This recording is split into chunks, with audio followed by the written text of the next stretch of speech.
The orange warning light on Danielle's dashboard blinks mockingly. She's on empty, her bank account is zero, and she has exactly 11 minutes to pick up her son. Then she sees him, a man slumped against a gas station dumpster, blood blooming across his clothes like wildfire. While others record on their phones or back away, whispering it's too dangerous, Danielle kneels in the oil-stained dirt. She knows intervening means missing her son's pickup and risking her nursing license, but she presses her bare hands against his wounds. Looking into his glazed eyes, she whispers a fierce vow, "I won't let you die."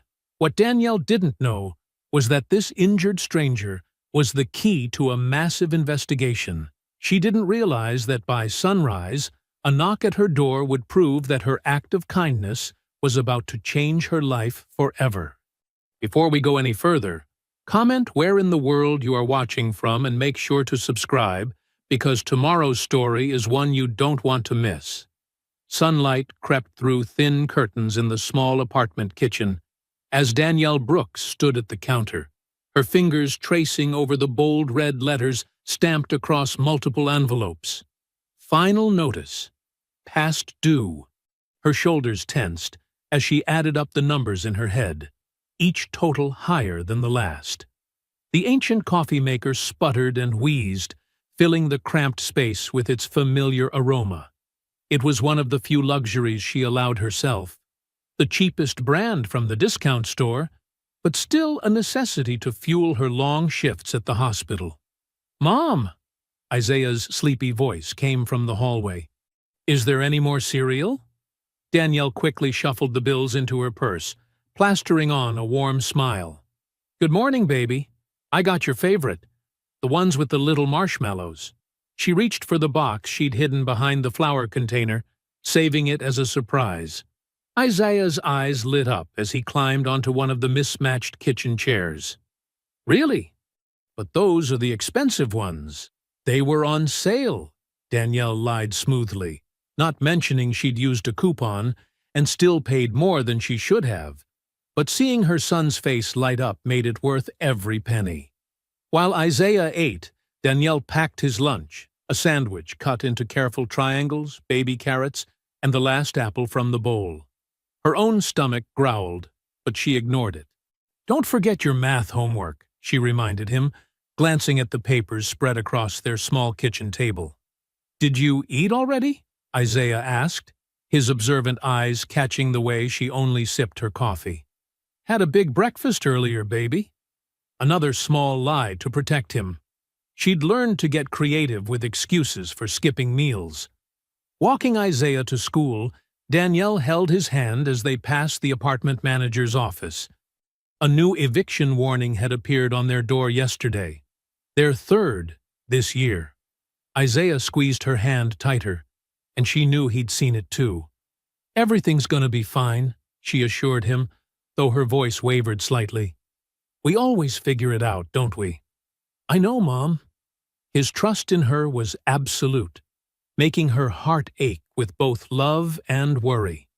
At the hospital, Danielle threw herself into her work, moving from patient to patient with careful efficiency. Her colleagues marveled at her energy, not knowing it was fueled by determination rather than food.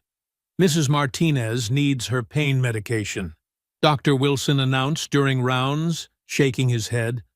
But her insurance was denied again. Danielle's heart clenched as she watched the elderly woman through the door window, her face tight with discomfort. Mrs. Martinez reminded her of her own grandmother, proud, independent, now struggling alone. Later, during her break, Danielle slipped into the hospital pharmacy. "I'd like to cover Mrs. Martinez's medication," she said quietly to the pharmacist, pulling out her own credit card, the one she'd promised herself she wouldn't use again this month. "Danielle, you can't keep doing this," Sarah, her fellow nurse, warned when she found out. "You're barely making ends meet as it is." "What am I supposed to do? Watch her suffer?" Danielle straightened Mrs. Martinez's blanket, noting how the woman's pain had eased after receiving her medication. "Sometimes the right thing costs more than money." The day wore on, and Danielle's energy began to flag. Her scrubs felt heavy, her feet ached, but she kept moving. A scared teenager in the ER needed someone to hold her hand during stitches. A confused elderly man called out for company every time she passed. A young mother needed help understanding her baby's medication instructions. "Brooks, your shift ended 20 minutes ago," the charge nurse called out. Danielle looked up from where she was explaining breathing exercises to an anxious patient. "Just finishing up here," she replied, demonstrating one more deep breath before gathering her things. In the break room, she changed out of her scrubs with trembling hands. Her stomach felt hollow, her head light. The grocery money she'd spent on Mrs. Martinez's medication had been meant to restock her empty kitchen. She thought of Isaiah, thankful she'd at least packed him a good lunch.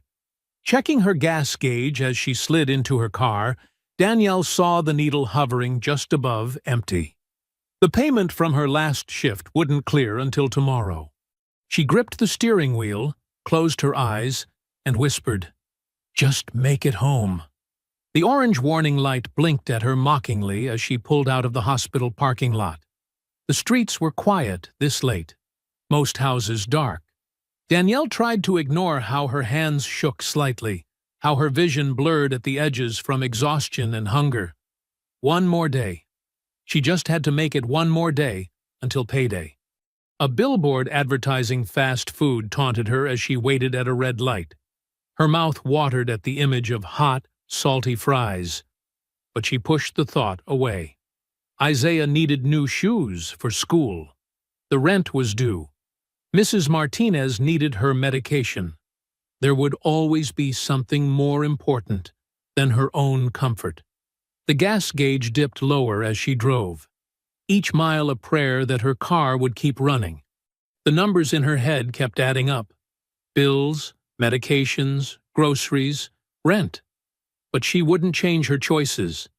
Every patient she helped, every kind word she offered, every sacrifice she made, it all mattered, even if no one else saw it, even if it left her running on empty.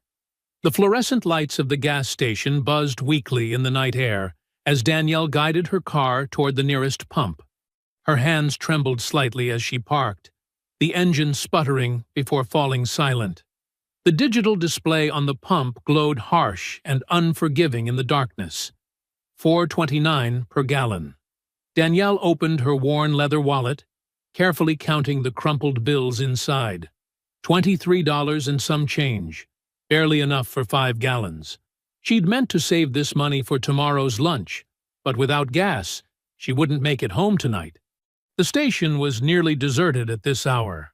A single cashier dozed behind the counter inside the convenience store, his face lit by the glow of a small television. 2 teenagers loitered near the ice chest, sharing a bag of chips. The air felt heavy with the lingering summer heat, carrying the scent of exhaust and stale coffee. As Danielle inserted her card into the pump, a sharp sound cut through the quiet night. Glass breaking, followed by a muffled cry. She froze, her finger hovering over the keypad. The noise had come from behind the building, near the dumpsters and storage area. Another sound, this time the unmistakable thud of something heavy hitting concrete. The teenagers by the ice chest looked up, then quickly hurried to their car, eager to avoid whatever was happening. Danielle's heart pounded. She should get in her car and leave. Isaiah was waiting at Mrs. Peterson's apartment, and she'd already promised to pick him up by 11. Getting involved in whatever was happening could put her job at risk. Off-duty nurses weren't supposed to provide emergency care without proper authorization. A pained groan echoed from behind the building. "Someone call the police!" a voice shouted, followed by the sound of running footsteps and car doors slamming. Danielle's feet moved before her mind could catch up. She rounded the corner of the building, her nursing instincts taking over. The scene that greeted her made her blood run cold. A man lay crumpled against the wall, blood seeping through his light-colored shirt. 2 other customers stood nearby, phones out, but neither moved to help. A woman in scrubs from another hospital, probably just ending her shift like Danielle, backed away, shaking her head. "We should wait for the ambulance," the woman in scrubs said, her voice trembling. "It could be dangerous. The people who did this might come back." The injured man's chest heaved with labored breaths. Even in the dim light, Danielle could see the pallor of his skin, the way his hands shook as he tried to push himself up. Without intervention, he wouldn't last until the ambulance arrived. Every logical part of her mind screamed to walk away. She thought of Isaiah, waiting at the neighbor's apartment, thought of the hospital administration's strict policies about off-duty care, thought of the dark parking lot and whoever had done this, possibly watching from the shadows. But she couldn't leave him. Danielle dropped to her knees beside the man, her hands already moving to assess his injuries. "Sir, can you hear me? I'm a nurse." Her voice came out steady, professional, despite the fear coursing through her veins. Blood soaked through his shirt from what appeared to be multiple stab wounds. His pupils were dilated, skin clammy. Early signs of shock. She pressed her hands firmly against the worst of the wounds, ignoring the warm blood seeping between her fingers. The man's eyes flickered open, unfocused, and glazed with pain. His lips moved, trying to form words, but only a wet cough emerged. "Don't try to talk," Danielle instructed, keeping pressure on the wound. "Help is coming." "Stay with me." She could hear sirens in the distance, but they sounded too far away. The man's breathing grew more labored, his skin taking on a gray tinge. He was slipping. "I need help," Danielle called to the onlookers. "Someone bring me towels. Anything clean to use as bandages." The woman in scrubs hesitated, then hurried into the convenience store. The other bystanders remained frozen, recording with their phones. The man's eyes started to roll back, his body going slack. "No, no, no," Danielle said firmly, shifting to maintain pressure while checking his pulse. "Look at me. Stay with me." His gaze met hers, filled with fear and fading awareness. Danielle leaned closer, her voice dropping to a fierce whisper. "I won't let you die. You hear me? I won't let you die."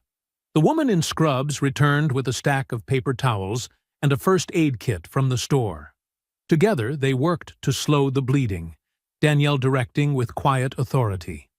The sirens grew louder, but the minutes stretched like hours as Danielle counted each of the man's shallow breaths.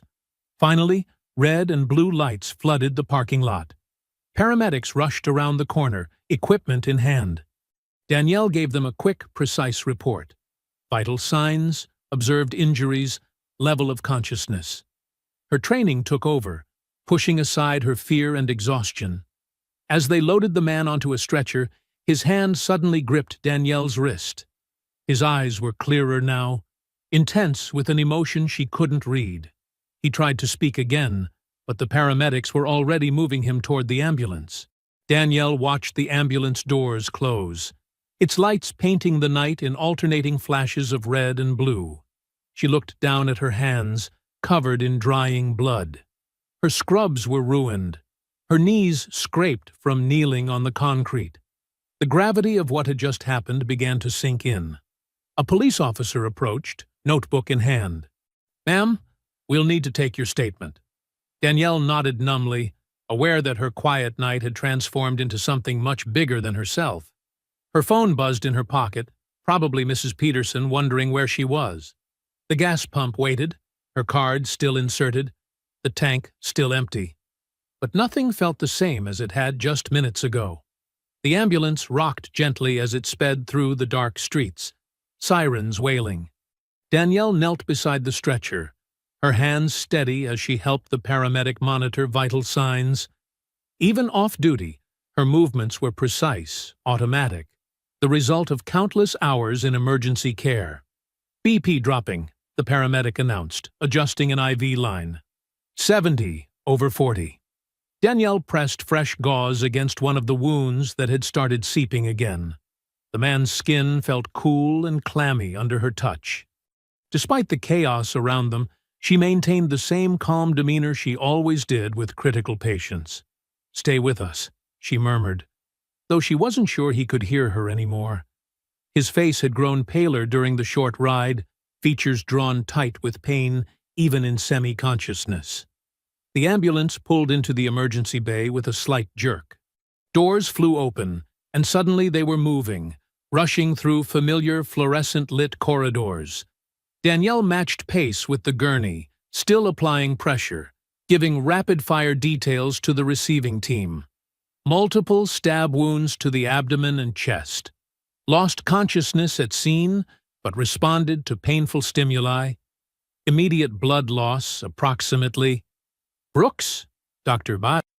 Sarah Martinez cut in, surprise evident in her voice as she recognized Danielle. "Aren't you off duty?" "Found him at the gas station," Danielle explained quickly, helping transfer the patient to an exam table. "I couldn't just—" "Of course you couldn't," Dr. Martinez said, already focused on assessment. "What's his name?" "I don't—" "Calloway," a deep voice interrupted. A tall man in a dark suit appeared in the doorway, badge visible on his belt. "Ethan Calloway." The energy in the room shifted instantly. Two more suited men appeared, taking positions near the doors. Medical staff exchanged uncertain glances as they worked. Danielle stepped back, letting the trauma team take over, but something made her hesitate to leave. The security presence felt unusual, even for a violent assault victim. The suited men spoke in hushed tones, their expressions grim.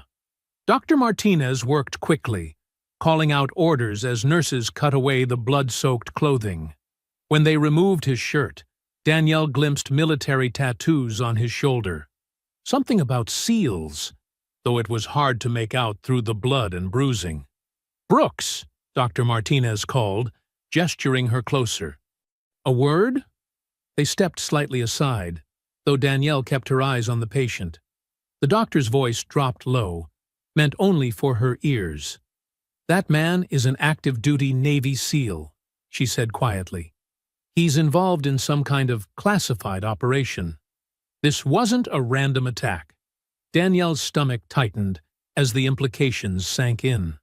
She thought of the dark parking lot, the fleeing attackers, the phones recording everything. "Should I be worried?" "Just be aware," Dr. Martinez advised. "They'll want to talk to you, get your statement." "But Danielle?" She waited until their eyes met. "You did the right thing. He wouldn't have made it without immediate intervention."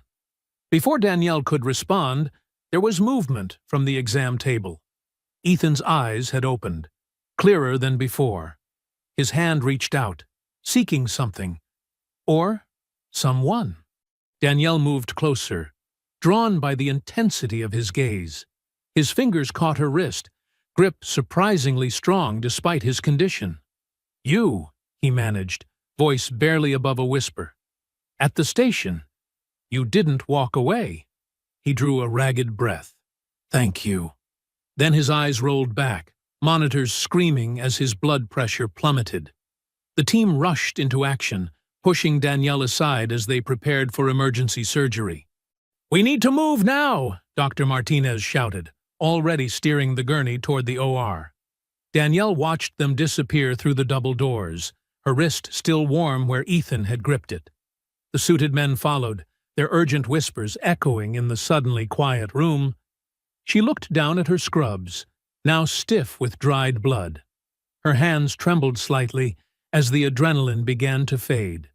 The night felt surreal, like something from a movie rather than her ordinary life. A nurse touched her arm gently. "You should go home. Get some rest. We've got him now." Danielle nodded, but her feet felt heavy as she walked to the staff locker room. She changed into spare scrubs, stuffing her ruined ones into a plastic bag. Every movement felt mechanical, distant.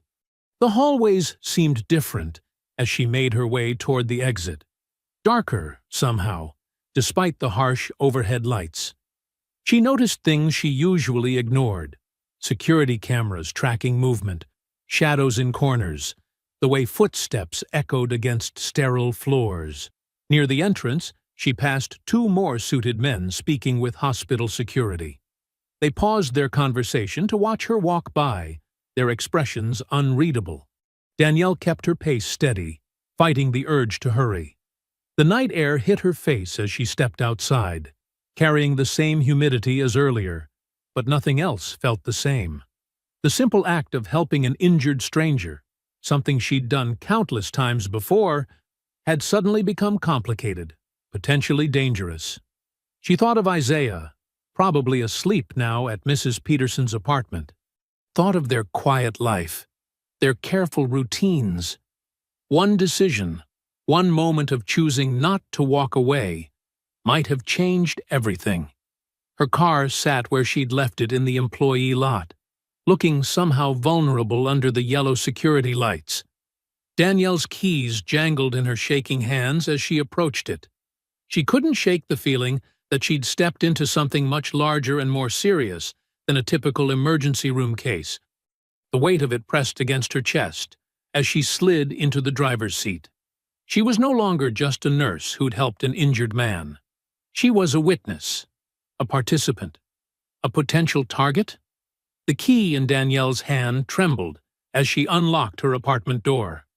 The hallway light flickered dimly overhead, casting uneven shadows across the worn carpet. It was nearly 3 in the morning. Inside, the small living room was bathed in the blue glow of the television, its volume turned low. Isaiah lay curled up on their second-hand couch, a thin blanket pulled up to his chin. Mrs. Peterson, their elderly neighbor, dozed in the armchair nearby. "I'm so sorry," Danielle whispered, gently touching Mrs. Peterson's shoulder. The older woman startled awake, blinking owlishly. "Oh, Danielle. Thank goodness." "I was getting worried. There was an emergency at the gas station," Danielle explained, keeping her voice low to avoid waking Isaiah. "I had to help someone injured." Mrs. Peterson gathered her cardigan around her shoulders. "Always taking care of everyone else, aren't you? Just like your mother was." Danielle forced a tired smile, walking Mrs. Peterson to the door. She pressed a $20 bill into the woman's hand despite her protests. It was money she couldn't spare, but Mrs. Peterson had stayed hours longer than planned. After locking up, Danielle returned to the living room. Isaiah stirred as she brushed his hair back from his forehead. "Mom," he mumbled, eyes half open. "I'm here, baby. I'm so sorry I'm late." She swallowed the tremor in her voice, not wanting him to sense her unease. "It's okay," he yawned. "Mrs. Peterson made mac and cheese." "That was nice of her." Danielle helped him up, guiding him toward his bedroom. "Let's get you into your real bed." Isaiah climbed under his covers, already drifting back to sleep. "You didn't eat again, did you?" The question caught her off guard. Sometimes she forgot how observant he was, how much he worried about her even at 10 years old. "I'll have something soon," she promised, though her appetite had vanished hours ago. The memory of blood on her hands, of that whispered thank you, had pushed away any thought of food. She kissed his forehead and closed his door softly. In the kitchen, she mechanically went through the motions of making toast, forcing herself to eat a few bites while reviewing tomorrow's schedule. "Today's schedule," she corrected herself, glancing at the microwave clock. Her next shift started in less than 5 hours. Sleep proved elusive. Every time she closed her eyes, she saw Ethan Calloway's face, heard the urgency in the security team's voices. Around 5:30, she gave up trying and started getting ready for work. Isaiah was still sleeping when she left, another note tucked into his lunch bag. "I love you. Be good for Mrs. Peterson. After school. Mom." The hospital corridors felt different in the harsh morning light. Nurses from night shift avoided her eyes as she passed. Something was off, but exhaustion made it hard to focus on why. Brooks. The sharp voice belonged to Linda Matheson, head of hospital administration. "My office! Now!" Danielle followed, her scrubs still crisp and new. In the office, she found not just Linda, but also the hospital's legal counsel and her direct supervisor. "Sit down," Linda instructed, her tone clipped. Danielle lowered herself into the hard chair, suddenly very aware of her racing heart. "We need to discuss last night's incident," Linda began, shuffling through papers on her desk. "You intervened in a medical emergency while off duty, without proper authorization or documentation." "Someone was dying," Danielle said. "I'm a nurse. I couldn't just—" "You're a nurse when you're on shift," the legal counsel interrupted. "Off duty, you're a civilian. Your actions exposed this hospital to significant liability." "I followed all emergency protocols," Danielle protested. "I stabilized him until paramedics arrived. He would have died otherwise." "That's not the point." Linda's glasses flashed under the fluorescent lights. "You failed to follow proper channels. You didn't check in with emergency services. You didn't document your initial assessment. And now we have a high-profile patient whose care was first administered by an off-duty nurse in a gas station parking lot." The words hit Danielle like physical blows. "I saved his life, and potentially compromised this hospital's legal position in the process." Linda slid a document across the desk. "Effective immediately. You're suspended pending a full investigation of the incident." "Suspended?" The room seemed to tilt sideways. "For how long?" "Until the investigation is complete. Without pay." The words, "without pay," echoed in Danielle's head like a death knell. She thought of her empty bank account, the overdue rent notice, Isaiah's growing feet needing new shoes. "This isn't right," she managed, her voice hardly more than a whisper. "I did everything by the book once we reached the hospital. I gave report. I documented everything." "The incident began at the gas station," the legal counsel stated flatly. "That's where our concern lies." "Please," Danielle said, hating the desperation in her voice. "I'm a single mother. I can't afford—" "This meeting is concluded." Linda's tone left no room for argument. "Security will escort you to clean out your locker. Please surrender your ID badge." Danielle's fingers shook as she unpinned her badge. The plastic felt warm from being pressed against her heart all morning, where it had rested through countless patient interactions, through years of service and care. The walk to the locker room stretched endlessly. A security guard hovered nearby as she mechanically emptied her locker. Spare scrubs, comfortable shoes, family photos taped inside the door. Everything went into a cardboard box someone had thrust into her hands.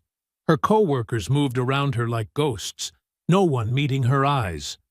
The same people who'd worked alongside her for years, who'd shared countless difficult shifts and emotional moments, now turned away as if her situation might be contagious. The box felt impossibly heavy as she carried it toward the exit. Each step took her further from stability, from the certainty of a paycheck, from the ability to care for her son. She'd spent years building this life, careful step by careful step. Now, because she'd chosen to help someone in need, the very essence of her calling, it was crumbling beneath her feet. The automatic doors slid open with a soft whoosh. Danielle stepped out into the morning sunlight, squinting against its brightness. The box in her arms contained the physical pieces of her career, but the weight pressing down on her chest was something far heavier. The realization that doing the right thing might have cost her everything. Danielle sat at her small kitchen table, surrounded by bills and a worn calculator. Morning sunlight streamed through the window, highlighting the dust particles floating in the air. Her fingers moved mechanically over the calculator buttons as she worked the numbers again and again, hoping they'd somehow add up differently. They didn't. Her savings would cover 2 weeks of expenses, maybe 3 if she cut back on everything but absolute necessities. The rent was due in 10 days. Isaiah's growing appetite meant higher grocery bills. And the medication she'd bought for that elderly patient last week had taken a bigger chunk than she'd planned. She rubbed her temples, trying to ward off a headache. Isaiah sat cross-legged on the couch, quietly reading a comic book. He hadn't complained when breakfast was just toast instead of their usual Saturday pancakes. Sometimes his understanding hurt worse than any tantrum would have. "Maybe I could pick up some private nursing shifts," she muttered, scribbling numbers in the margins of an overdue electric bill. But private nursing required current hospital credentials, and her suspension had frozen everything. A sharp knock at the door made them both jump. Isaiah's comic book slipped from his hands. "Stay there, baby," Danielle said, rising slowly. They weren't expecting anyone, and these days, unexpected visitors usually meant bill collectors. The knock came again, more insistent this time. Danielle approached the door cautiously, checking through the peephole. Her breath caught in her throat. The hallway outside was filled with men in naval uniforms. Not just one or two. The narrow space was packed with broad shoulders and serious faces, stretching all the way to the stairwell. "Ms. Brooks?" a deep voice called through the door. "This is Chief Petty Officer Marcus Reynolds with the United States Navy SEALs. We'd like to speak with you, ma'am." Danielle's hand trembled as she undid the chain lock. When she opened the door, she found herself facing a wall of pristine uniforms. 30 men stood at parade rest, their posture respectful, but their presence overwhelming in the confined space. "Mom?" Isaiah had crept up behind her, his eyes wide with wonder at the sight. The man in front, Chief Reynolds, smiled kindly at Isaiah before addressing Danielle. "Ma'am, we apologize for arriving unannounced. We're here about Ethan Calloway." Danielle's heart skipped. "Is he?" "He's stable," Reynolds assured her quickly. "Thanks to you." Another SEAL stepped forward, his name tag reading Martinez. "Ms. Brooks, may we come in? What we need to discuss is somewhat sensitive." Danielle nodded, stepping back. Obviously, all 30 men couldn't fit in her small apartment, but 6 of them entered, while the others remained stationed in the hallway. Isaiah watched them file in with undisguised fascination, especially when one of them winked at him. "Would anyone like coffee?" Danielle offered automatically, her mother's lessons in hospitality kicking in despite her confusion. "No, thank you, ma'am," Reynolds said. "We won't take much of your time. We wanted to personally thank you for what you did for our brother-in-arms." Martinez cleared his throat. "We also need to brief you on some details about the situation. Son," he addressed Isaiah gently, "would you mind giving us a few minutes with your mom?" Isaiah looked to Danielle, who nodded. "Go ahead and read in your room, baby. I'll call you when we're done." Once Isaiah's door clicked shut, the atmosphere in the room shifted. Reynolds's expression grew more serious. "Ms. Brooks, the attack on Ethan wasn't random. He was targeted because of an ongoing operation involving a human trafficking ring operating in this city." Danielle sank into a kitchen chair. "Trafficking?" "Yes, ma'am. Ethan had acquired critical evidence about the organization's structure and key players. That's why they tried to eliminate him." Martinez leaned forward. "When you saved his life, you also preserved that evidence. Evidence that could help us free dozens of victims." "I didn't know," Danielle whispered. "I just saw someone who needed help." "That's exactly why we're here," another SEAL spoke up. "You didn't know who he was or what was at stake, but you helped anyway. You put yourself at risk for a stranger." Reynolds nodded solemnly. "We don't forget people who save our own, Ms. Brooks." "Please," she said, "call me Danielle." "Danielle," Reynolds continued, "we know about your suspension. We know the hospital's trying to cover itself legally by punishing you for doing the right thing." She blinked back sudden tears. "How did you—" "We have our ways," Martinez said with a slight smile. "More importantly, we have resources. The SEAL community takes care of its own. And right now, that includes you." "I don't understand." Reynolds pulled out a business card. "This is the contact information for our unit's legal team. They're prepared to assist with your situation at the hospital. And this He produced another card, is from our Family Support Coordinator. We've established a relief fund to help you and Isaiah while this gets sorted out. Danielle stared at the cards in her hand, her vision blurring. I can't accept. You can, Martinez said firmly. And you will. Because we don't leave our people behind. But I'm not.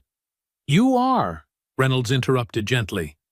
The moment you knelt beside Ethan and said, I won't let you die, you became part of our extended family. And we protect our family. A soft tap at Isaiah's door made them all look up. The boy poked his head out tentatively. Mom, are you okay? You're crying. Danielle hastily wiped her cheeks. Happy tears, baby. Come here. Isaiah approached carefully, studying the seals with a mix of curiosity and concern. Reynolds straightened and offered the boy a crisp salute, which Isaiah returned with delighted surprise. Your mom's a hero, son, Reynolds said. Did you know that? Isaiah nodded solemnly. She's always helping people, even when it's hard. That's right. Martinez stepped forward. And now it's our turn to help her. You're not alone anymore, either of you. Danielle stood there, surrounded by these unexpected allies, these warriors who'd appeared on her doorstep not to demand payment or deliver bad news, but to offer protection and support. She'd spent so long being strong for everyone else. She'd forgotten what it felt like to have someone be strong for her. Danielle stared at the closed door long after the seals had left, the business cards still clutched in her trembling hands. The hallway outside her apartment felt strangely empty now, as if all the air had been sucked out with their departure. Mom? Isaiah's voice pulled her from her daze. Are those guys really going to help us? She turned to find her son perched on the edge of the couch, his comic book forgotten on the cushion beside him. His eyes held a mixture of hope and worry that made her heart ache. Come here, baby. She sat next to him, wrapping an arm around his shoulders. He snuggled close, something he hadn't done as much lately, trying to act grown up. I think they really are. Good, he said firmly. Because you always help everybody else. Danielle kissed the top of his head, breathing in the familiar scent of his shampoo. I don't know what to think about all this. It feels strange. Strange how? Like when somebody offers you something that seems too good to be true. She studied the cards in her hand again. The raised navy lettering felt solid and real under her fingers. Isaiah sat up straighter. But they're Navy SEALs, Mom. They're heroes. Heroes don't lie. His simple faith made her smile. You're right about that. The morning drifted into afternoon, and Danielle tried to focus on normal Saturday tasks. Laundry, cleaning, helping Isaiah with his weekend homework. But her mind kept wandering back to the surreal visit. At 2 o'clock, her phone rang. The caller ID showed a number she didn't recognize. Ms. Brooks? This is Amanda Porter from the Naval Special Warfare Family Foundation. Do you have time to meet today? Within an hour, Danielle found herself sitting in a small coffee shop downtown, facing two professionally dressed women. Amanda Porter was a sharp-eyed woman in her 50s, while her companion, Sarah Mitchell, was a younger attorney who specialized in medical employment law. First things first, Amanda said, sliding a folder across the table.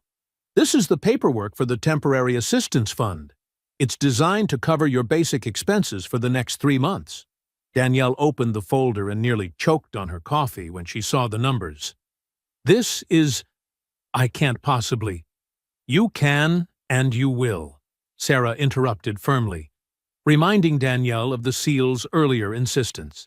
This isn't charity, Ms. Brooks. It's risk mitigation.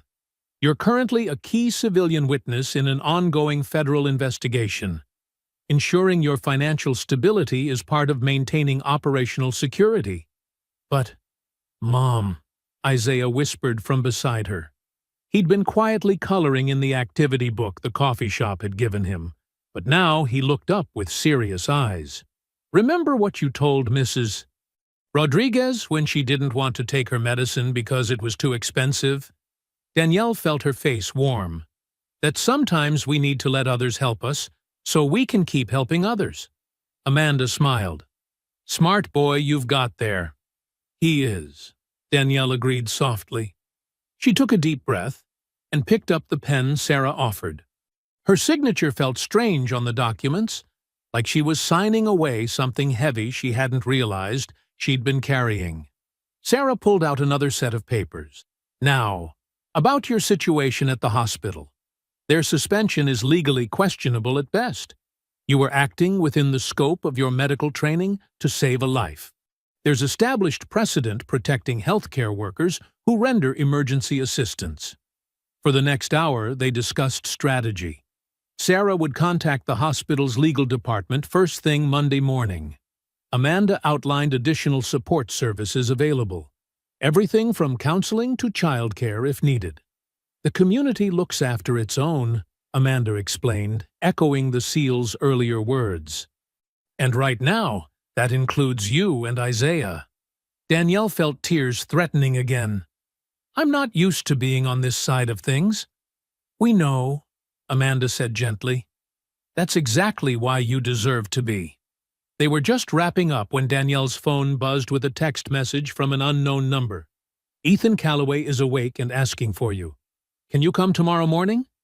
Dr. Roberts." Isaiah peered at the message. "Are you going to go see him, Mom?" Danielle nodded slowly. "I think I should. Can I come?" He tried to hide his eagerness, but his eyes lit up at the thought of seeing the SEALs again. "Not this time, baby, but maybe soon." She squeezed his hand. "Let's head home and figure out what we need to do to get ready for tomorrow." The drive home felt different somehow. The same streets she'd traveled thousands of times seemed changed, as if the world had shifted slightly on its axis. The weight of unpaid bills no longer pressed quite so heavily on her shoulders. The uncertainty of her job situation didn't feel quite so terrifying. In their apartment, Isaiah helped her lay out her clothes for the next day. Her best pair of jeans and a soft blue sweater that made her feel confident. She packed her nursing credentials just in case they were needed for hospital access. "What do you think he'll say?" Isaiah asked as they worked together to make dinner. Simple sandwiches, but made with fresh bread they could now afford. "I don't know," Danielle admitted. "I didn't exactly meet him under normal circumstances. But you saved his life." Isaiah stated this as a simple fact, the way children often did. "That's better than meeting normal." Danielle smiled, ruffling his hair. "When did you get so wise?" Later, after Isaiah was in bed, Danielle sat at her kitchen table again. But this time, instead of bills and desperate calculations, she had a notebook where she wrote down questions she wanted to ask tomorrow. The cards from the SEALs sat nearby, no longer seeming quite so impossible. She touched the hospital ID badge she'd set out for morning. For the first time since her suspension, she felt something more than fear when she looked at it. She felt hope, not just for herself, but for what this strange turn of events might mean for her ability to help others in the future. The bedside clock read 10:47 p.m. In just over 12 hours, she would face the man whose life she'd saved, whose world had somehow collided with hers on that dark night at the gas station. She didn't know what to expect, but she knew one thing. She'd face it with the same courage that had made her run toward danger instead of away from it. The hospital corridors felt different this morning. Instead of her usual scrubs, Danielle wore her carefully chosen blue sweater, her visitor badge clipped to the soft fabric. Two uniformed Navy personnel flanked the entrance to the secure wing, their presence both reassuring and intimidating. "ID, please, ma'am," the taller guard requested. His voice was professional but kind. Danielle handed over her driver's license, watching as they cross-referenced it against a list. The shorter guard spoke into his radio, confirming her arrival. She noticed the way other hospital staff gave the area a wide berth. their curious glances darting between her and the guards. "You're cleared to enter, Ms. Brooks," the taller guard said, returning her ID. "Room 412. The secure wing was eerily quiet compared to the usual bustle of the hospital. Her shoes squeaked softly against the polished floor as she approached room 412. Another guard stood outside, this one in civilian clothes, but with an unmistakable military bearing. He opened the door for her without a word. Danielle took a deep breath and stepped inside. The hospital room was larger than standard, with medical equipment arranged neatly around a bed by the window. Ethan Calloway sat propped up against pillows, looking simultaneously stronger and more vulnerable than he had that night at the gas station. The bruising on his face had deepened to purple, but his eyes were clear and alert. "Nurse Brooks," he said, his voice steady despite the obvious effort it took. "I hoped you'd come. Please, call me Danielle." She moved closer to the bed, her nursing instincts automatically assessing his condition. The monitors showed stable vital signs, good color despite the bruising, proper fluid levels in his IV. "Danielle." He gestured to a chair beside the bed. "I think we need to talk." She sat down, noting how he shifted slightly to face her better, hiding a wince at the movement. "How are you feeling?"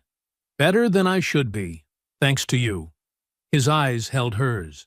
"The doctors said, if you hadn't been there, if you hadn't known exactly what to do—" "I just did what any nurse would do," Danielle started, but Ethan shook his head. "No. What you did wasn't just medical training. You chose to help when others walked away. You put yourself at risk for a stranger." He paused, his expression growing more serious. "And I need you to understand what that risk really means." Danielle felt her stomach tighten. The attack wasn't random. "No." Ethan adjusted his position again, his jaw tightening briefly against pain. "I'm part of a joint task force investigating a human trafficking network, one that involves some very powerful people in this city. People who should have been protecting the vulnerable, not exploiting them." The words hung heavy in the air. Danielle thought of the increased security, the swift arrival of the SEAL team at her home. "They wanted to silence you. They tried." His smile was grim. "They failed because of you. But that means you're involved now. You're a witness to their attempt on my life. That's why there's so much security," Danielle said slowly. "Not just for you, but for me too." Ethan nodded. "My team takes care of its own. And you became one of ours the moment you said, 'I won't let you die.'" His voice softened slightly at the memory. "Did you know you kept repeating that? The whole time you were keeping me alive, you just kept saying it, like a promise." Danielle hadn't remembered that detail. The moment came back to her now. The feel of blood on her hands, the desperate pressure she'd maintained, the words that had come from somewhere deep inside her. "I meant it," she said simply. "I know." Ethan's expression held something like wonder. "That's what makes you extraordinary, Danielle. Not just your skills, but your heart. You meant every word." A comfortable silence fell between them. Danielle realized she felt oddly at ease with this man who had gone from stranger to something else. Not quite friend, but someone connected to her by something profound. "The team told me about your situation at the hospital," Ethan said finally. "The suspension, the financial pressure you were under even before this happened. They've already done more than enough." Danielle started to protest. "They've barely started," Ethan interrupted firmly. "Listen to me, Danielle. What you did that night, it wasn't just saving my life. You preserved crucial evidence. You protected an ongoing operation that's going to save countless lives. And you did it without knowing any of that. You did it because it was right." He reached for a cup of water, and Danielle automatically helped him with it, adjusting the straw. The simple act of nursing came naturally to her, even now. "The world needs more people like you," he continued after taking a sip. "People who don't look away. People who help first and count the cost later, but it's time to let others help you now. I'm not used to that, Danielle admitted. I know, but you're part of something bigger now. His eyes were intense, willing her to understand. My team, we have resources, connections. We can make sure you and your son are protected. We can help you get back to work. Not just back, but somewhere you can really make a difference. Danielle thought of Isaiah's face when he saw the SEALs at their door, how he'd called them heroes. She thought of Amanda Porter and Sarah Mitchell, offering support she'd never dreamed possible. What you're fighting against, she said carefully. These people who hurt others, they're really powerful? Yes. Ethan didn't sugarcoat it. But we're stronger, especially now that we have evidence of their direct action against a federal agent. Because I was there, Danielle said softly, understanding fully for the first time. Because I saw what they did, and I can testify. If you're willing, Ethan confirmed, but whatever you decide, you have our full protection and support. That's not negotiable. A knock at the door signaled the end of their allowed visit time. Danielle stood, smoothing her sweater with slightly trembling hands. Thank you, Ethan said quietly, for everything. I'll come back to check on you, Danielle promised. It wasn't a question. I know you will. His smile was genuine, reflecting a trust that had been earned in blood and courage. Danielle sat at her small kitchen table, staring at the email on her phone. Her hands trembled slightly as she read it again. Dear Ms. Brooks, the suspension of your employment is under administrative review. Please report to Human Resources tomorrow at 9 a.m. The message went on with formal language, but those first lines made her heart race. She'd been certain her nursing career was over, that her choice to help Ethan had cost her everything she'd worked for. Isaiah looked up from his homework, sensing her emotion. Mom? What is it? The hospital. She took a deep breath. They want to review my suspension. Her son's face lit up. Really? That means you might get to go back to work? Maybe, sweetie. Danielle tried to temper her hope with caution, but Isaiah's optimism was infectious. The next morning, Danielle dressed in her best blouse and slacks, the ones she saved for special occasions. The hospital lobby felt different as she walked through it. People nodded to her, some even smiled. Word had spread about what she'd done, about the Navy SEALs' involvement. In the Human Resources office, she found not just the HR director, but also Amanda Porter, one of the SEAL team's representatives, and Dr. Matthews, the chief of emergency medicine. Ms. Brooks, the HR director began, we've received some compelling testimony regarding your actions on the night in question. Amanda Porter spoke up, her voice calm but carrying authority. The United States Navy has made it clear that Nurse Brooks's intervention saved the life of a federal agent during a critical operation. Her actions, while technically outside protocol, demonstrated the highest standards of medical care and moral courage. Dr. Matthews nodded. We've also reviewed your overall service record, Danielle. Your dedication to patient care is exemplary. The incident with Mr.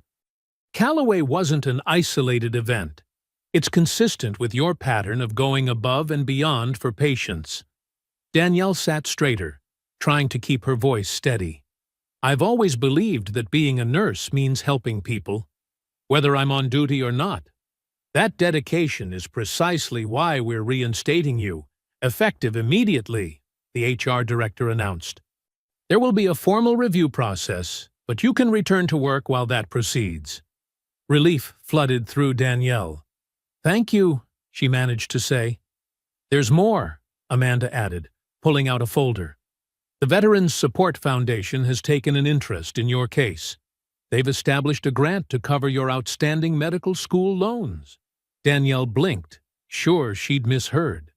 Those loans had been hanging over her for years, forcing her to work double shifts just to make minimum payments.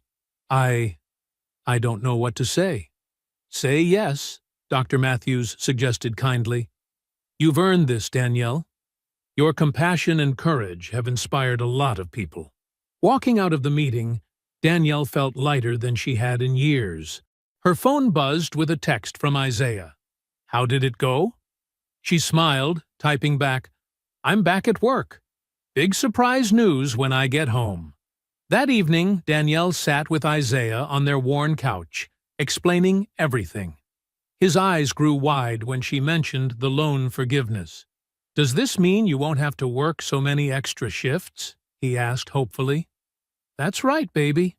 She pulled him close. I'll be home more. Maybe we can even start saving for a bigger apartment. Could I join after-school activities? Isaiah asked tentatively. He'd always understood they couldn't afford the fees before. We can look into it, Danielle promised, her heart swelling at his careful way of asking. Maybe that art program you mentioned? Isaiah's whole face lit up. Really? Jimmy says they do painting and sculpture. For the first time in years, Danielle let herself imagine possibilities instead of just survival. Maybe they could get a car that didn't break down every month. Maybe Isaiah could have new clothes instead of hand-me-downs. Maybe she could even start a small savings account. The next day at work, everything felt different. Her colleagues welcomed her back warmly, some even apologizing for not speaking up sooner. The same administrator who had suspended her now praised her dedication to patient care in front of others. During her lunch break, Danielle found a quiet moment to call the apartment complex office. I'd like to set up a payment plan for the back rent, she began. Oh, Ms. Brooks. The manager sounded surprised. That's been taken care of. A veterans organization settled the balance yesterday. They also paid through next month. Danielle leaned against the wall, overwhelmed. The SEALs and their network were doing more than just protecting her. They were helping her build a stable life. That evening, she took Isaiah to the grocery store. For once, she didn't have to count every dollar or stick to the absolute basics.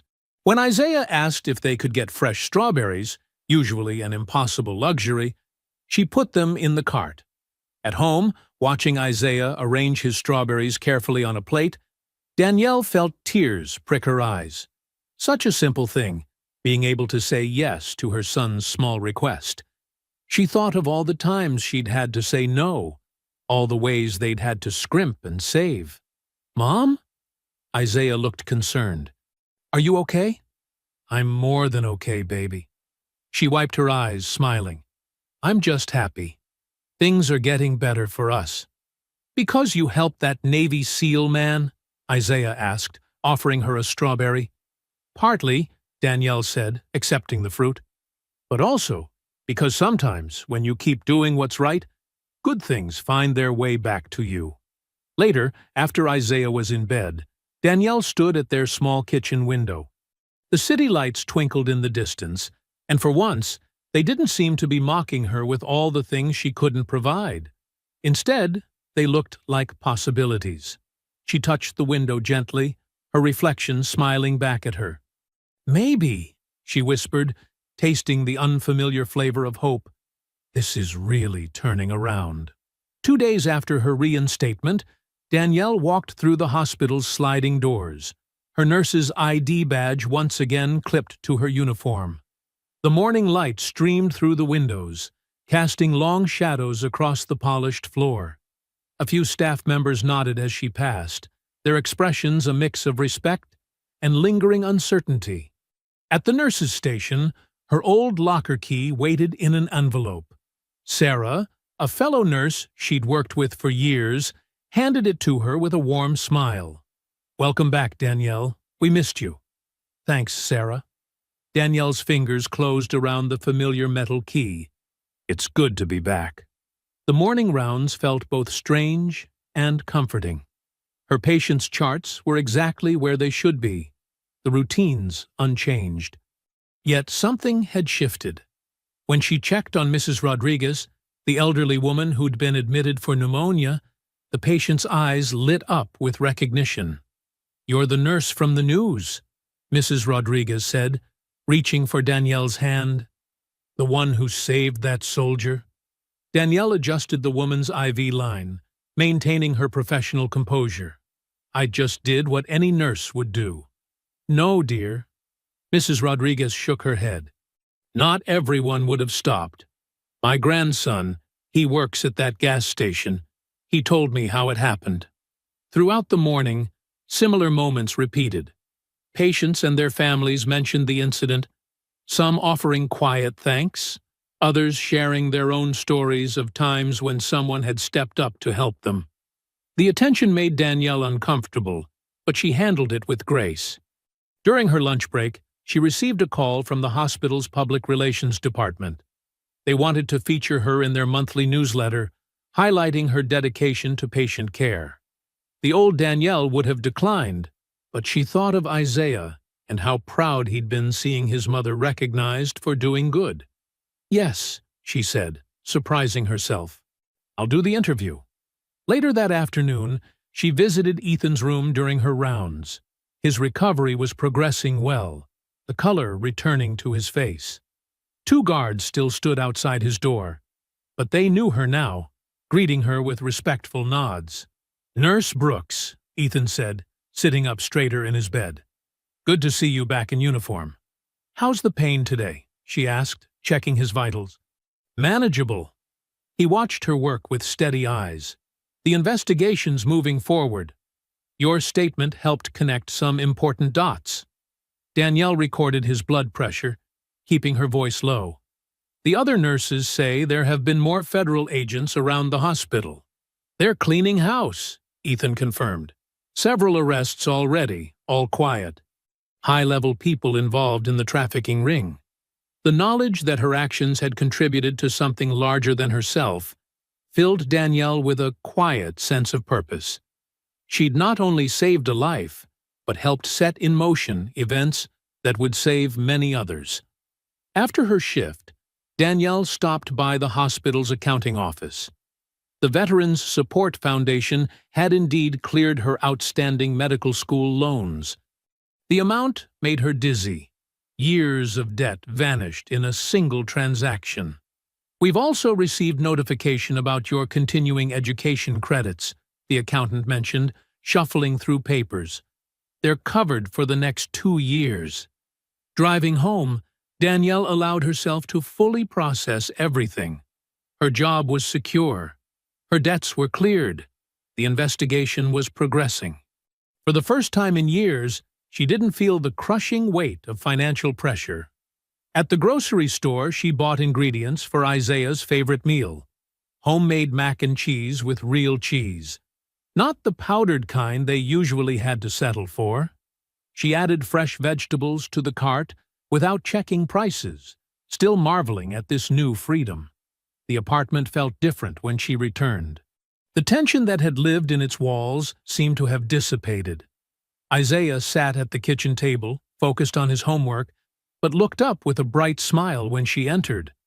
Mom, how was work? Good, baby. She set the groceries down and kissed the top of his head. Really good. Want to help me make dinner? They worked together in the kitchen, Isaiah carefully grating cheese while Danielle boiled the pasta. The simple domestic scene felt precious after everything they'd been through.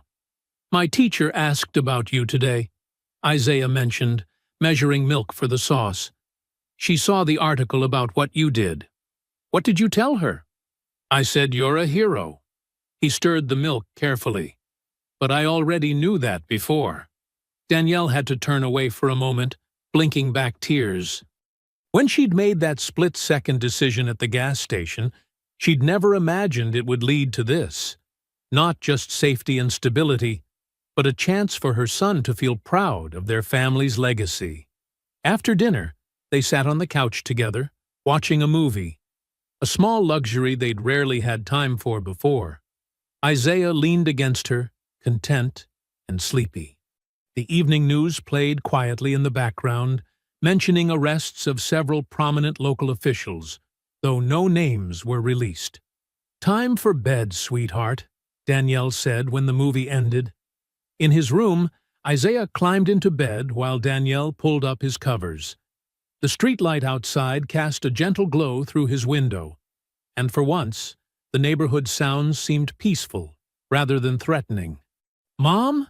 Isaiah asked as she smoothed his blanket. "Are we going to be okay now?" Danielle sat on the edge of his bed, looking at her son's hopeful face. In that moment, she felt the full weight of how far they'd come. The constant worry about money, the endless double shifts, the impossible choices between necessities, all of it was easing. "Yes, baby," she said, and for the first time in years, she truly believed it. "We're going to be more than okay." She tucked the blanket around him, making sure his favorite stuffed bear was within reach. The room was warm and safe, filled with the quiet certainty that tomorrow would be better than yesterday. "I love you, Mom," Isaiah murmured, already drifting off. "I love you too, sweetheart." Danielle kissed his forehead, breathing in the moment. Sweet dreams. The fluorescent lights of the hospital parking garage cast harsh shadows as Danielle walked to her car. Her feet ached from the 12-hour shift, and she longed for the comfort of home. The night air held an unusual chill for the season, making her pull her thin jacket closer. As she drove through the quiet streets, her mind wandered to the day's small victories. Mrs. Peterson had finally been discharged after weeks of recovery. 2 new nurses had asked for her guidance during a difficult procedure. Even Dr. Morgan had commented on her exceptional patient care. Turning onto her street, Danielle noticed something was wrong before she even reached her building. The porch light she always left on was dark. Her heart began to race as she parked, noticing their apartment door slightly ajar. The frame splintered around the lock. "Isaiah!" she called out, panic rising in her throat. Then she remembered. He was at his friend Tommy's house for a sleepover. Thank God. Danielle's hands trembled as she pushed the door open. The hinges creaked, revealing devastation inside. Her breath caught in her throat. The small living room she'd worked so hard to make comfortable was destroyed. The second-hand couch had been slashed, its stuffing scattered across the floor. Picture frames lay shattered, family photos torn and strewn about. In the kitchen, dishes lay broken on the linoleum.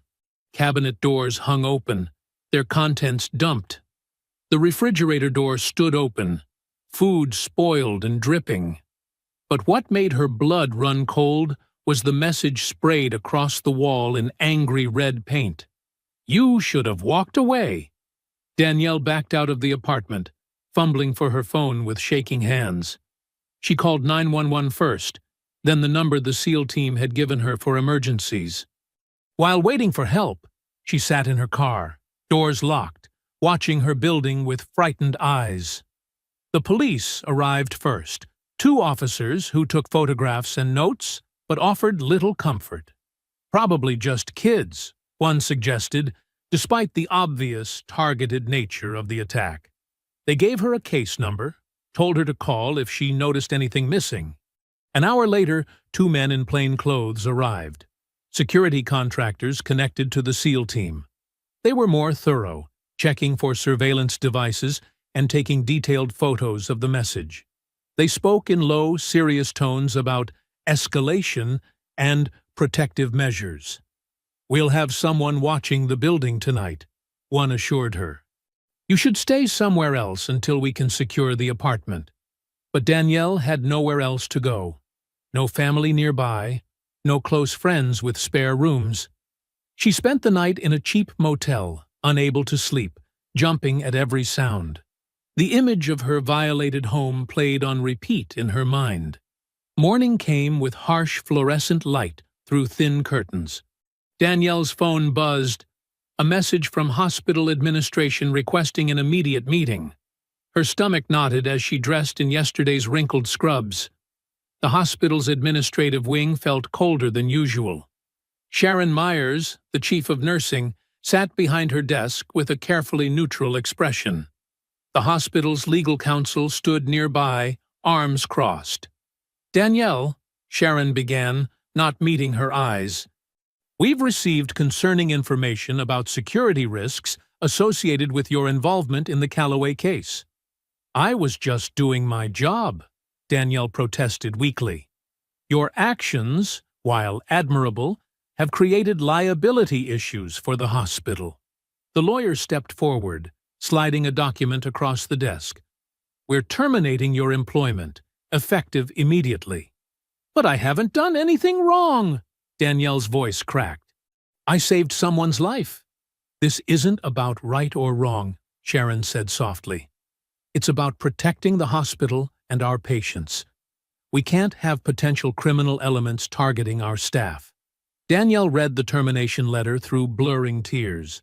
2 weeks severance pay. Immediate surrender of her ID badge. No references for future employment. Walking out of the hospital felt surreal. Security escorted her to clean out her locker, past co-workers who quickly looked away. The box of personal items felt impossibly heavy in her arms. Her phone rang as she reached her car, one of the federal agents involved in the case. The judge released Marcus Thompson this morning, he said without preamble. Key evidence was ruled inadmissible. I'm sorry, Danielle. We're not giving up, but... She barely heard the rest. Thompson was the suspected ringleader, the one Ethan had been investigating, the one whose operation she had unknowingly helped disrupt. And now he was free. The drive to Tommy's house to pick up Isaiah felt endless. Each car in her rearview mirror looked threatening. Every stopped moment at traffic lights left her exposed. The morning's bright sunshine felt like a cruel joke. Isaiah ran to her when she arrived, full of stories about his sleepover. His smile faded as he saw her face. Mom, what's wrong? Danielle tried to keep her voice steady. We need to go somewhere safe for a little while, baby. Back at the motel, Isaiah sat quiet and small on the bed while Danielle made calls. The SEAL team's protection felt suddenly inadequate. The financial assistance that had seemed so miraculous now wouldn't cover both a new apartment and basic necessities. Every solution crumbled as soon as she reached for it. Isaiah's small voice broke through her spiraling thoughts. Are the bad people coming after us because you helped that man? Danielle crossed the room in 2 steps, pulling him into her arms. He felt so fragile against her chest, this precious child she'd promised to protect. Tears she'd been holding back all day finally spilled over. I'm so sorry, baby, she whispered into his hair. I'm so sorry. I thought I was doing the right thing. I never meant to put you in danger. Isaiah's arms tightened around her. You did do the right thing, Mom. You always do. But as she held him in that shabby motel room, surrounded by the ruins of their security, Danielle wondered if doing the right thing was a luxury she could no longer afford. Morning sunlight filtered through the thin motel curtains, casting weak shadows across scattered papers on the small table. Danielle sat motionless, staring at the red letters stamped across their apartment's eviction notice. 3 days to vacate. The words blurred as her tired eyes struggled to focus. Isaiah slept on the sagging motel bed, his breathing steady and peaceful. She envied his ability to find rest amid chaos. Dark circles shadowed his young face, evidence of their rushed midnight move after the break-in.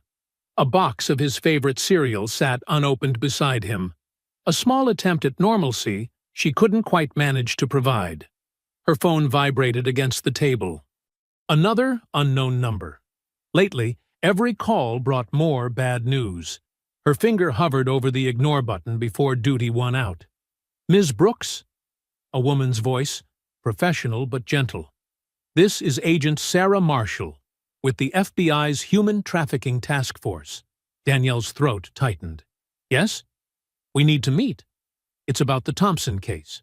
An hour later, Danielle sat in a small conference room at the local FBI field office.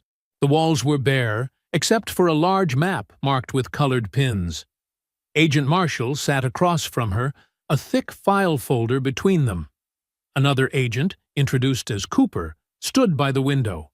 "We're building a case against Thompson's entire network," Marshall explained.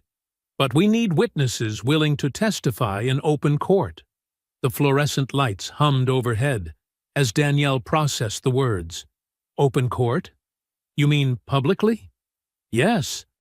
Your testimony about the night you saved Agent Calloway would establish a crucial timeline. It would help prove Thompson's involvement in the attempted murder of a federal agent." Danielle's hands clenched in her lap. "But everyone would know who I am. They already vandalized my home. What else would they do?" "We understand your concerns," Cooper said, turning from the window. "We can offer witness protection, relocation if necessary." "Relocation?" The word hit like a physical blow. "You mean leave everything behind? Isaiah's school, his friends, our whole life?" "It would be temporary," Marshall assured her. "Just until the trial concludes and the danger passes." Danielle stood abruptly, pacing the small room. Her mind raced through implications. New names, new city, new everything. Isaiah would have to start over, carrying a secret he was too young to fully understand. And for what? The chance that Thompson might go to prison? "What if I say no?" Her voice came out smaller than intended. The agents exchanged glances.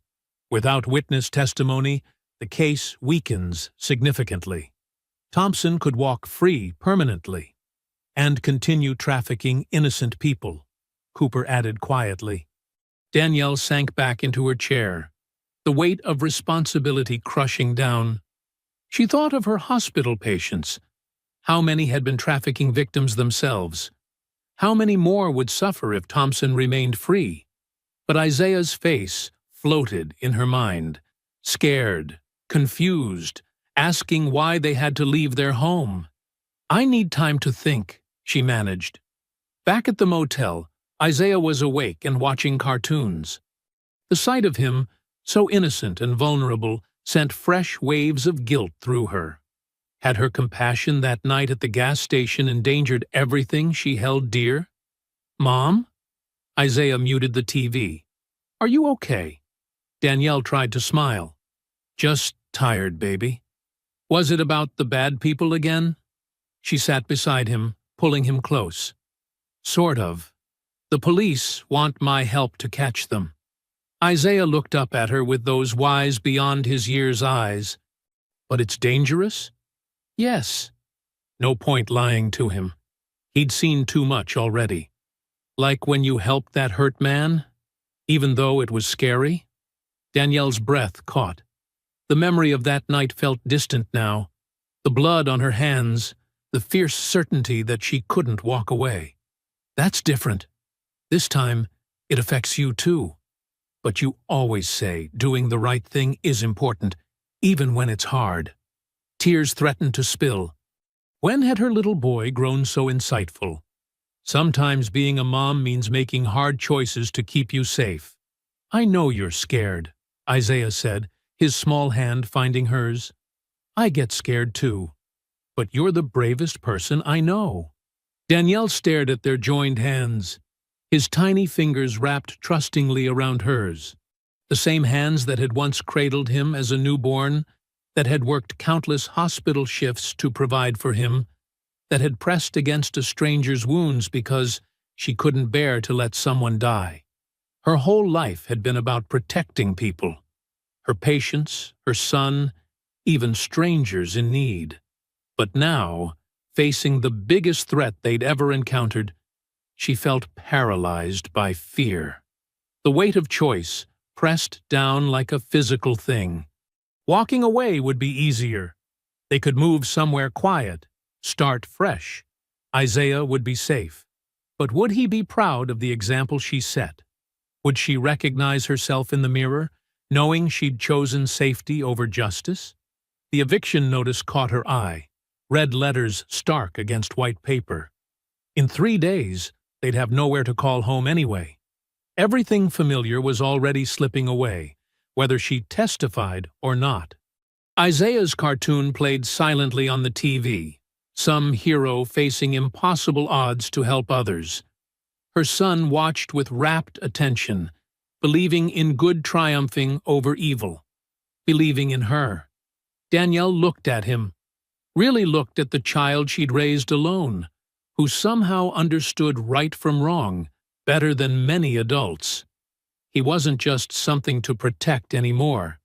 He was watching, learning, forming his own moral compass based on her examples. The choice crystallized with stunning clarity.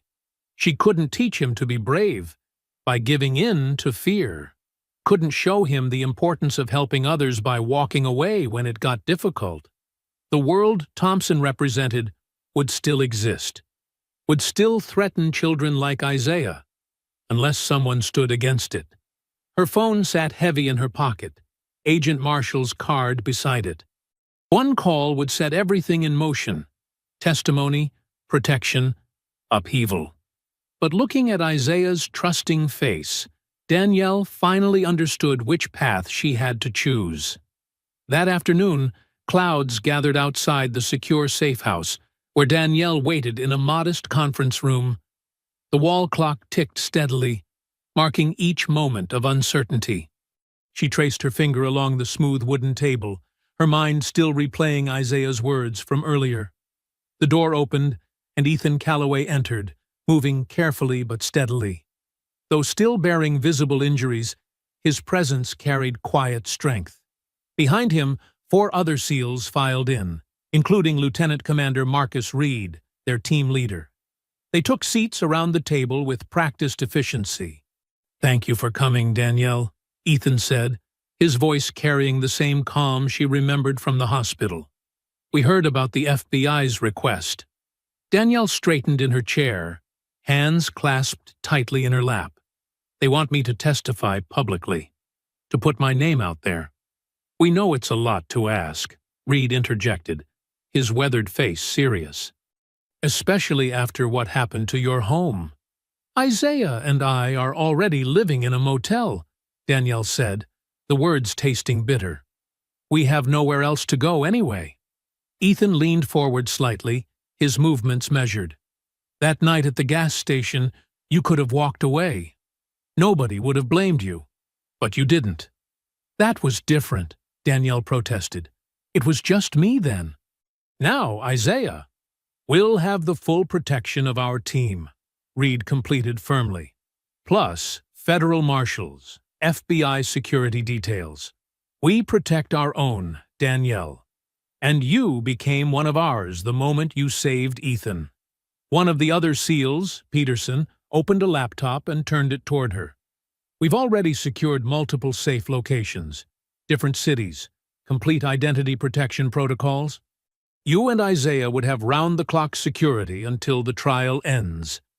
Danielle studied the screen, showing various properties, all far from here, all anonymous. "How long would we have to hide?" 3 months at most, Ethan answered. "The prosecution is ready. They just need your testimony to complete the timeline."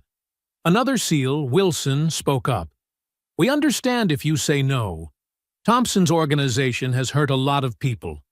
The threat is real, but so is the chance to stop them," added Martinez, the 4th team member.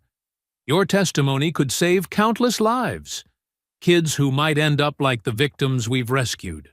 Danielle closed her eyes, remembering faces from her ER shifts. Young girls with vacant stares, boys with defensive wounds. How many had been Thompson's victims? How many more would there be if she walked away now?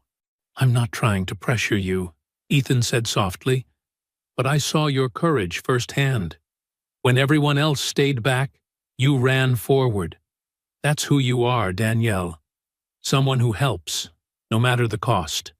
She opened her eyes, meeting his steady gaze. "And look where it got me.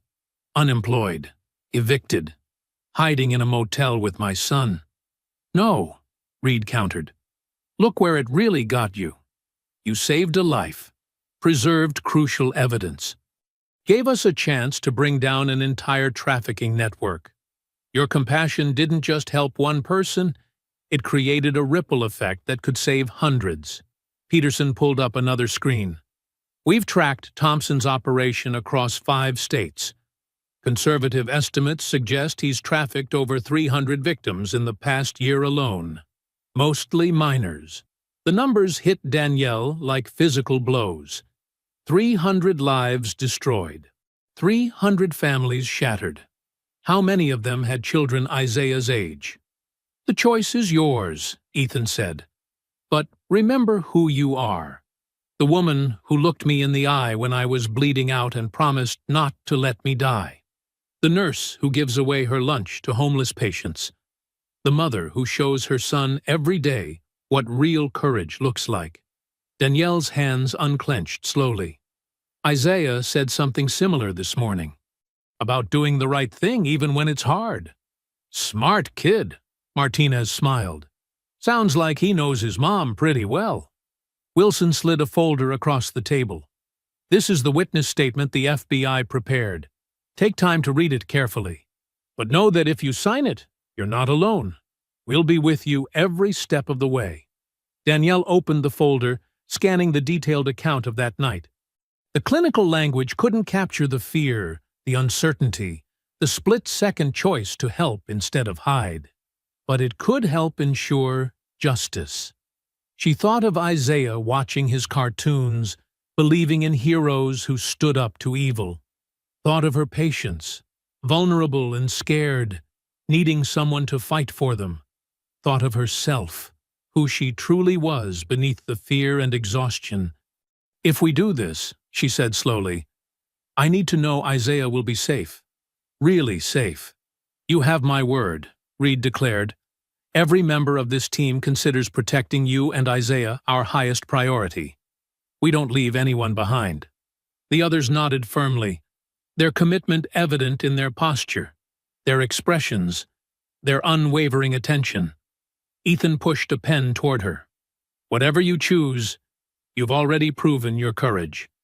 But if you decide to see this through, we've got your back. Danielle picked up the pen, its weight familiar like the medical instruments she'd wielded countless times. How many lives had she saved in the ER? How many more could she save now? The statement sat before her, waiting for her signature. In her mind, she saw Isaiah's trust, heard his words about doing what's right. She thought of all the children Thompson had hurt, would continue to hurt unless someone stopped him. Her hand moved steadily across the page, signing her name with clear, firm strokes. No hesitation, no trembling. The fear that had gripped her since the break-in melted away, replaced by iron resolve. Looking up, she met the eyes of each SEAL in turn, ending with Ethan. Let's finish this, she said. Let's make sure Thompson can't hurt anyone else. The tension in the room shifted, replaced by quiet determination. These men who had seen the worst of humanity now witnessed one woman's decision to stand against it, not despite her fear, but because of what mattered more than fear: justice, protection, and the simple truth that some things were worth fighting for. The marble columns of the federal courthouse loomed over Danielle as 2 U.S. Marshals escorted her through a private entrance. Her navy blue blazer, borrowed from a kind prosecutor, felt stiff against her shoulders. The early morning corridors echoed with her footsteps, each click of her sensible shoes marking another step toward what scared her most, and what she knew she had to do. In a small witness preparation room, Danielle sat straight-backed, reviewing her statement one final time. Her hands didn't shake anymore, though her heart still raced. Through the window, she caught glimpses of media vans gathering outside. Someone had leaked details of today's testimony. A gentle knock preceded Assistant U.S. Attorney Sarah Matthews's entrance. "How are you holding up?" "Ready to get this done," Danielle replied, smoothing non-existent wrinkles from her skirt. "Remember, Thompson's lawyers will try to rattle you. They'll question your credibility, suggest you're seeking attention or financial gain." Matthews adjusted her glasses. "Just stay focused on the truth. Danielle nodded. I know what I saw, what I did. Thompson himself will be there. He'll likely try to intimidate you with his presence. He doesn't scare me, Danielle said, surprising herself with how true it felt. Not anymore. The door opened again as Reed entered, now wearing a crisp suit instead of his usual tactical gear. Courtrooms being secured, teams in position. He turned to Danielle. Ethan's already inside. Says he wouldn't miss this for anything. A court officer appeared at the door. They're ready for you, Ms. Brooks. Danielle stood, squared her shoulders, and followed the officer through the winding hallways. The main courtroom doors opened, revealing rows of spectators, press, and legal teams. At the defense table sat James Thompson, younger than she'd expected. Expensive suit, failing to hide the coldness in his eyes. As she moved toward the witness stand, Danielle caught sight of Ethan in the gallery, surrounded by his team members in civilian clothes. Their presence steadied her. The bailiff approached with a Bible. Do you swear to tell the truth, the whole truth, and nothing but the truth, so help you God? I do. Her voice carried clearly through the hushed room. Matthews approached first, establishing the basics. Please state your name for the record. Danielle Brooks. And your occupation? A flicker of pain. Until recently, I was an emergency room nurse at City General Hospital. Can you tell us about the night of April 15th? Danielle described stopping for gas after her shift, hearing the struggle, finding Ethan. As she spoke, Thompson's lead attorney, Maxwell Davidson, scribbled notes aggressively, his expensive pen scratching audibly. Why did you choose to help? Matthews asked. Because someone needed help. That's all there was to it. Even though it put you at risk? I'm a nurse. Helping people in crisis is what I do. Davidson stood for cross-examination, straightening his tie with manicured fingers. Ms. Brooks, isn't it true you were suspended from your position for violating hospital protocols? Objection, Matthews called. Relevance? Goes to credibility, Your Honor. I'll allow it. Witness may answer. Danielle met Davidson's gaze steadily. Yes, I was suspended for helping someone while off duty. I'd do it again. Convenient that you helped a Navy SEAL, isn't it? Someone with connections and resources? I didn't know who he was. He was just someone bleeding, someone who needed help. Davidson's smile didn't reach his eyes. And now you're receiving protection and support from these same military connections. Quite a fortunate turn of events. Fortunate? Danielle's voice sharpened. I lost my job. My home was vandalized. My son and I are living in hiding. I didn't help Mr. Calloway for rewards. I helped because it was right. You expect us to believe. I expect you to understand that some people still choose to do what's right, even when it costs them everything. Danielle's words rang through the courtroom. I've spent my career helping people who couldn't pay me back. Ask anyone at City General about the lunches I gave away, the medication costs I covered. I didn't do those things for gain. I did them because that's who I am. Davidson shifted tactics. The night in question was dark. You were exhausted after a long shift. Isn't it possible you misidentified Mr. Thompson's associates? No. I saw them clearly under the station lights. The same men who later vandalized my apartment. The same ones who threatened my son. In the gallery, Thompson's jaw tightened. His attorney tried another angle. You claim to have heard specific conversations while treating Mr. Calloway. How could you focus on words while handling a medical emergency? In the ER, we learn to track everything. Patient vitals, team communications, environmental threats. Those men were discussing their shipment being delayed, how some merchandise needed to be moved. I remember because it seemed wrong. People shouldn't be talked about like cargo. Davidson's confidence wavered slightly. But you can't be certain. I am certain. Just like I'm certain about the phone calls I overheard them making, the names they mentioned, the locations they discussed. Danielle's voice remained steady as she detailed everything she'd witnessed, each word another brick in the wall of evidence against Thompson's organization. The defense attorney glanced at his client, who had grown increasingly pale. They hadn't expected this level of detail, this unwavering certainty. "No further questions," Davidson muttered, returning to his seat. Matthews stood for redirect. "Ms. Brooks, knowing what you know now, the danger, the consequences, would you make the same choice again?" Danielle looked directly at Thompson, seeing not a powerful criminal, but simply another person who had chosen darkness over light. "Yes, every time. Because the moment we stop helping people in need is the moment we lose who we are." "Nothing further, Your Honor." The judge nodded. "The witness may step down." Danielle rose, her steps firm as she left the stand. As she passed the gallery, she met Ethan's gaze. His slight nod carried volumes. Respect, gratitude, recognition of courage matched.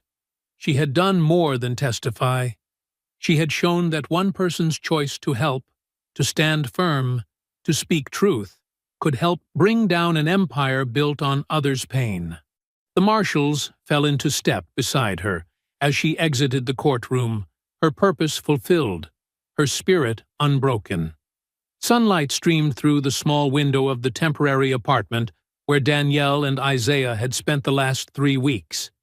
The space was modest but secure, provided by a veterans support network that had rallied around them. White walls and basic furnishings reminded Danielle of her first apartment after nursing school. Simple, but safe. Isaiah sat at the kitchen table, working on his math homework. He'd adapted to their new situation with remarkable resilience, though Danielle noticed how he still checked the locks twice before bed each night. The sound of his pencil scratching against paper filled the quiet morning. A knock at the door made them both freeze, an instinct they'd developed since the threats began. But Danielle relaxed when she heard Reed's familiar voice through the door. "It's us, Danielle. Got the whole team here." After checking the peephole, Danielle opened the door to find Reed, Ethan, now walking with just a slight limp, and several other SEALs she'd come to know during their protection detail. They filed in respectfully, their usual military bearing softened by genuine warmth. "Sorry to crowd your space," Ethan said, noting how the apartment barely contained them all. "But we wanted to do this in person." Isaiah abandoned his homework, moving to stand beside his mother. Over the weeks, he'd grown comfortable with these men who'd become like uncles to him, teaching him chess and helping with his science projects. "Do what?" Danielle asked, noting the folder Reed carried and the barely contained excitement in their expressions. "Show you this." Reed spread architectural drawings across the kitchen table, carefully moving Isaiah's math worksheets aside. "Remember that abandoned medical center on Oak Street?" Danielle nodded. She'd passed it countless times on her way to work. A solid building gone to waste in an area that desperately needed healthcare services. "Well," Ethan continued, "after your testimony helped bring down Thompson's operation, we got talking with some people. Other veterans groups, medical foundations, private donors who were moved by your story." Reed pointed to the plans. "They're going to renovate it completely. State-of-the-art facilities, but with a mission focused on serving people who usually fall through the cracks of the healthcare system." "That's wonderful," Danielle said sincerely, though confused about why they were showing her this. Ethan exchanged glances with his teammates before continuing. "The thing is, they want to name it after you. The Danielle Brooks Community Health Center." Danielle's hand flew to her mouth. "What?" "But that's not all," Reed added quickly. "They want you to run it." Isaiah grabbed his mother's arm excitedly. "Mom, that's amazing!" Danielle sank into a chair, overwhelmed. I don't understand. I'm just a nurse." "You're not just anything," Ethan said firmly. "You're someone who risked everything to help others. who stood up against intimidation to protect people you'd never met. That's exactly the kind of person who should be leading a place like this. Reed laid out more documents. The funding's secured. You'll have full autonomy to build your team, set priorities. The focus will be on providing care to underserved families, trafficking survivors, veterans, people who need someone in their corner. But I've never run anything like this, Danielle protested weakly. You've got support, another SEAL chimed in. Medical administrators willing to mentor you, foundations ready to provide resources. All you need to do is bring your heart, the same heart that made you stop that night when everyone else walked away. Isaiah tugged at her sleeve. You always said you wished you could help more people, Mom. Now you can. Danielle looked at her son's shining face, then back at the plans. The building would have 20 examination rooms, a mental health wing, a physical therapy center, and a community education space. It was everything she'd ever dreamed of providing for her community. Can we see it? She asked hesitantly. An hour later, Danielle stood before the old medical center, Isaiah's hand in hers. Construction equipment already surrounded the building, and workers were clearing debris from the first floor. The brick facade was solid beneath its layer of grime, like hope waiting to be uncovered. A construction foreman approached with another set of plans, explaining the renovation timeline. The first phase would take 6 months, allowing the primary care wing to open while work continued on specialty areas. Danielle listened, her mind racing with possibilities. She could hire nurses like herself, dedicated people who needed a chance to serve without burning out. They could create programs for preventive care, health education, addiction recovery. The conference room upstairs will be your office, Reed mentioned, pointing to a corner window. Good sightlines, secure access, but still connected to everything happening below. Danielle walked the perimeter of the building, taking in its size, its potential. Through broken windows, she could see the bones of a place that could truly help people. Not just with medical care, but with dignity, with understanding, with the kind of compassion that had defined her own practice. Isaiah ran ahead, excitedly pointing out spaces that could become children's waiting areas, teen counseling rooms, places where families could heal together. His enthusiasm was contagious, breaking through Danielle's lingering disbelief. "This is really happening?" she asked softly, more to herself than anyone else. Ethan appeared beside her.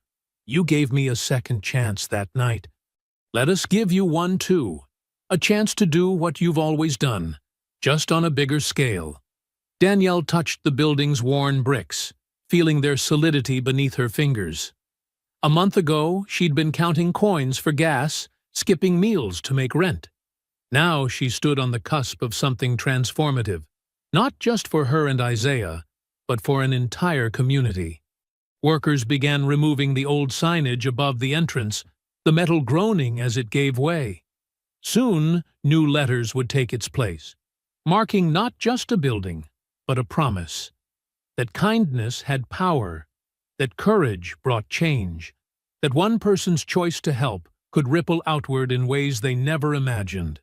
6 months had transformed the abandoned medical center into something beautiful. Morning sunlight streamed through spotless windows, warming the Brooks Community Care Clinic's welcoming area. The space hummed with purposeful energy as staff prepared for opening day. Danielle stood in the lobby, smoothing her new white coat with its embroidered clinic logo. The waiting area featured comfortable chairs in soft blues and greens, with local artists' work adorning freshly painted walls. A children's corner held books and quiet toys. Everything had been designed to say, "You matter here."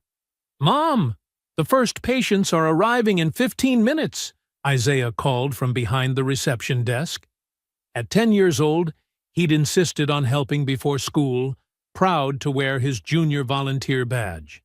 He sat straighter in his chair, organizing intake forms with careful precision. "Thanks, sweetheart." Danielle smiled, watching him work. These past months had changed him too. Gone was the worried look that had haunted his eyes during their hardest times. Now he walked with confidence, surrounded by positive role models and purpose. The clinic's staff gathered for a final morning meeting. Many were nurses Danielle had specifically recruited. People with heart who needed a chance to practice medicine the right way. Some had left lucrative positions at private hospitals, drawn by the clinic's mission. Others were new graduates, eager to serve their community. "Remember why we're here," Danielle addressed them, her voice steady and warm. "Every person who walks through those doors deserves dignity, respect, and the best care we can provide. We don't turn anyone away. We don't judge. We help." The team nodded, understanding perfectly. They'd all been chosen not just for their skills, but for their compassion. Each had their own story of why they'd joined this mission. At precisely 8 a.m., Isaiah unlocked the front doors. Within minutes, the waiting room began to fill. A mother with 3 children, an elderly man struggling with his walker, a teenager who couldn't meet anyone's eyes. Each was greeted by name, treated with genuine warmth. Danielle moved through the clinic, making sure everything ran smoothly. The primary care wing hummed with activity. In the mental health department, counselors prepared for their first sessions. The physical therapy room gleamed with new equipment, while the community education space was set up for afternoon health classes. Through a window, she spotted familiar faces. Several Navy SEALs had shown up to support the opening, though they stayed discreetly in the background. Ethan stood among them, fully recovered now. He caught her eye and gave a simple nod. Their connection remained one of mutual respect and shared purpose. Mid-morning brought a rush of patients. Isaiah handled the flow with remarkable poise, helping people with paperwork, offering water, making sure children had books to read while they waited. Danielle's heart swelled watching him. He'd found his own way to care for others. The clinic's sliding doors opened again, admitting a woman clutching a baby. Something in her desperate expression made Danielle pause. The infant's breathing seemed labored, and fear radiated from the mother's entire being. "Please," the woman whispered, her voice breaking. "My baby's been sick for days. I didn't know where else to go. We don't have insurance." Before she could finish, Danielle was already moving toward her. She recognized that look, the one that said this was their last hope. How many times had she seen it in the ER, usually after people had already been turned away elsewhere? "You're in the right place," Danielle said gently, guiding them to an exam room. The baby's skin had a slight bluish tinge that set off immediate alarm bells in her mind. She called for oxygen and emergency supplies, her voice calm but carrying the authority that made people move quickly. The mother trembled. "I can't pay." "That's not what matters right now," Danielle interrupted softly, already checking the baby's vital signs. She'd seen enough cases to recognize respiratory syncytial virus, dangerous but treatable if caught in time. "What matters is getting your little one breathing easier." As she worked, Danielle maintained a steady stream of gentle conversation, explaining each step to the frightened mother. Other staff members moved efficiently around them, bringing equipment and medications without having to be asked. This was why they'd trained so extensively, to work as one when it mattered most. The baby's breathing gradually improved under their care. Color returned to the tiny cheeks. The mother's tears fell freely now, but they were tears of relief rather than fear. "I didn't think anyone would help us," she whispered. Danielle knelt beside her chair, taking her hand, just as she'd done countless times before, with other scared patients. In that moment, she was transported back to that gas station parking lot, to that split second when she'd had to choose between walking away or stepping forward. Looking into the mother's eyes, Danielle spoke the words that had changed her own life. "I won't let you die." She squeezed the woman's hand gently. "Either of you, You're safe now." The words carried the weight of promise, not just to this mother and child, but to everyone who would ever walk through the clinic's doors. It was a promise backed by state-of-the-art facilities, dedicated staff, and most importantly, unwavering compassion. Around them, the clinic continued its first-day rhythm. Through the open door, Danielle could hear Isaiah's voice cheerfully greeting new arrivals. The sound of hope and healing filled every corner of the building. Hope that had grown from a single act of kindness into something that would touch countless lives. The baby had fallen into peaceful sleep, breathing normally now. Soon, they would admit the infant for observation, making sure the mother had a comfortable place to stay nearby. They would connect her with social services, arrange follow-up care, and make sure she left with everything needed to keep her child healthy. This was what Danielle had always dreamed of, not just treating symptoms, but healing whole lives. As she stood to check on other patients, she caught her reflection in a window. The woman who looked back at her wasn't just a nurse anymore. She was someone who had learned that when kindness seems to cost everything, it returns tenfold in unexpected ways. I hope you enjoyed that story. Please like the video and subscribe so that you do not miss out on the next one. In the meantime, I have handpicked 2 stories for you that I think you will enjoy. Have a great day!